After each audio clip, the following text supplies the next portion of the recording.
आंबोली घाटात दरड कोसळलेल्या ठिकाणी असलेली माती बाजूला करण्यास प्रशासनाला यश आले, परंतु तो मातीचा ढिगारा बाजूला होतो न होतो तोच पुन्हा भला मोठा दरडीचा भाग त्या ठिकाणी कोसळला आहे.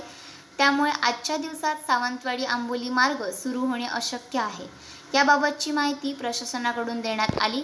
दरम्यान त्या ठिकाणी वाहतूक कोंडीत अडकलेल्या सावंतवाडीचे युवा कार्यकर्ते अमेय प्रभू तेंडुलकर यांनी याला दुजोरा दिला आहे.